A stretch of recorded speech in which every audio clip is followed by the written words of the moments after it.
Hi, this is Mike. In this tutorial, we're going to go over Object on Path and Warp to Path, both of which are found in the Effects Object on Path menu. So let's get started. So in this example, I have my circle, which is a path, and basically the definition of a path is a line or shape made using Scal's drawing or shape tools. So in this case, I just drew a circle. So that is my path. And I have my object, which is, in this case, the star. So my object will go around the path. Now, in order for this to work, you are going to want to go over to your Layers panel and ensure that your object is on top of your path here, which it is. So that is good. And your object can be anywhere in the canvas or on the canvas. And I'll show you that in the next few examples. So the first thing we need to do is select both of these. So I have my selection tool highlighted and I'm selecting both of these. I'm going to go up to Effects and Object on Path. Now let's go through some of these settings. Now the first thing that I always want to click on is Auto Preview so I can see what that looks like. So now let's go through and change some of these settings. Start Offset. Now that's basically where your object is going to start. So if I increase this, it's going to start higher on the circle. If I decrease it, it's going to start lower on this circle. All right. Repeat count.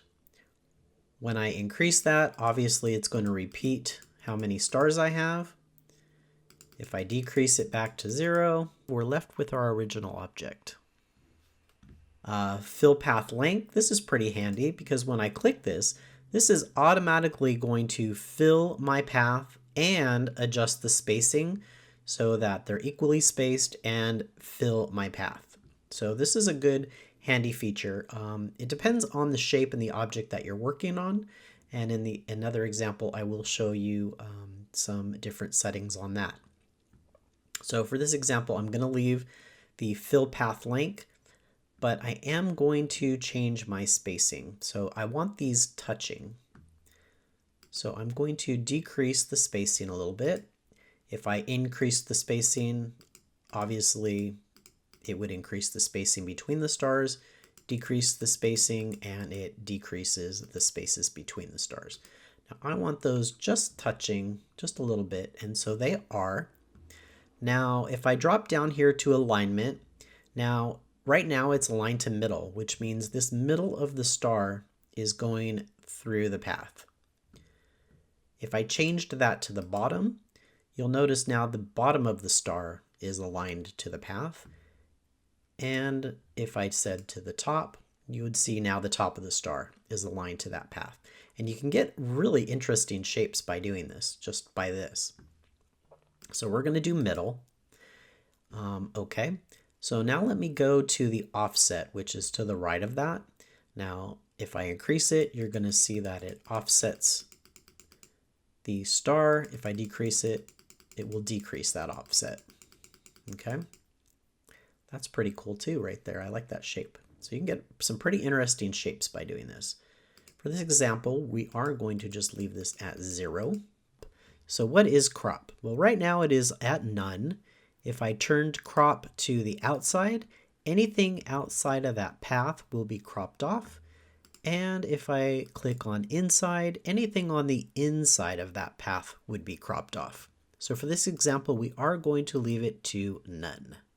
All right, so follow path orientation. If I unchecked this, you're going to see now that the star actually, it stays in the same exact position as far as the star is facing up. So in each of these stars, they are facing up. If I click follow to path or follow path orientation, you're going to see that these stars rotate around this object. So that is important if you have a shape like this that you want to curve around or follow the path.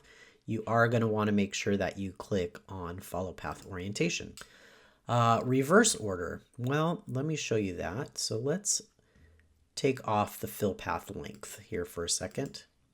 And let's we have our 1. If I go back to reverse path order, you're going to see if I increase the numbers here, it's going to move this around my path backwards.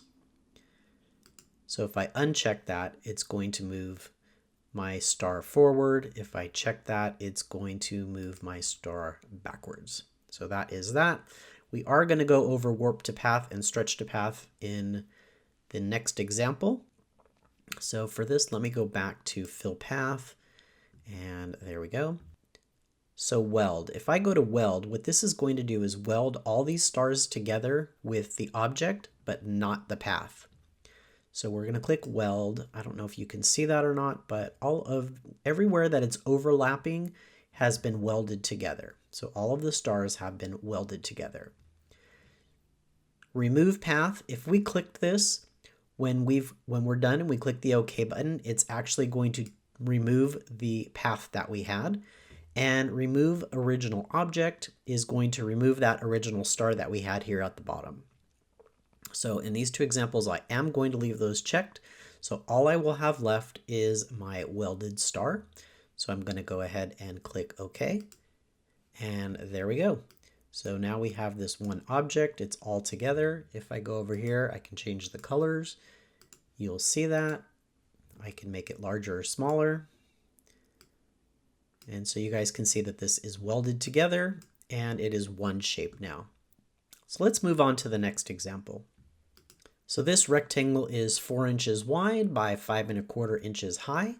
And I have a circle, and the circle is 0.5 inches round. All right. Now I am going to show you another example of object on path. Now this is one that I messed around with a little bit so that I could get the settings correct. But you can play around with it and get some different type of neat designs. So in this example, I'm going to put a scallop around this rectangle. So as I mentioned in the prior example, you can have this circle anywhere on your mat. So let's move it down there. And we're going to select everything. Again, in the layers panel, you do want to make sure that your object layer is on top of your path layer. So I've selected both. I am going to go to Effects and Object on Path. Now I already have my settings. So for this example, I'm going to make this -0.18. I'm going to change the count to 38. I'm going to change the spacing to -0.025.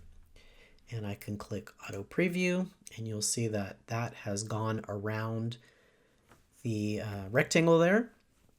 Now I am going to weld those, so they are welded, but I am not going to remove my path. I'm going to leave my path, but I am going to remove my original object.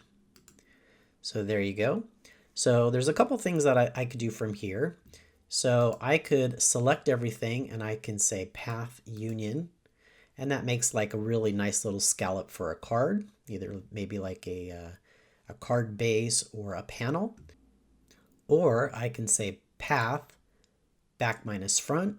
And that makes like this really cute, almost like a stamp type or like a postage stamp type of design, which is also neat. Or I can say path, front minus back, and that makes that into a scalloped frame. So there's a lot of different neat ways that you can use this. So I'm excited to see what you guys try. So for the last example, I'm going to show you warp on path. Now, basically what's going to happen is I'm going to warp the arrow to the path, which is this spiral here. Again, in my layers window, I do have the arrow on top. I'm going to select everything and go to Effects, Object on Path. Now the only things that I'm going to be using are these two last buttons or options in the Object on Path window. So I'm going to click Warp to Path. And I forgot, if I want to see it, you need to turn on Auto Preview. And you'll see that that started. Actually, let me darken the arrow so that we can see this a little bit easier. So let's make the fill, oh, I don't know, let's make it red so you guys can see that. There we go. So let's select everything. Go to Effects, Object on Path. I'm going to click Auto Preview so that I can see it. You'll see that it knows that it wants to do Object on Path. Let's do Warp to Path. You're going to see that it's changed the arrow. So now the arrow is bending to that path.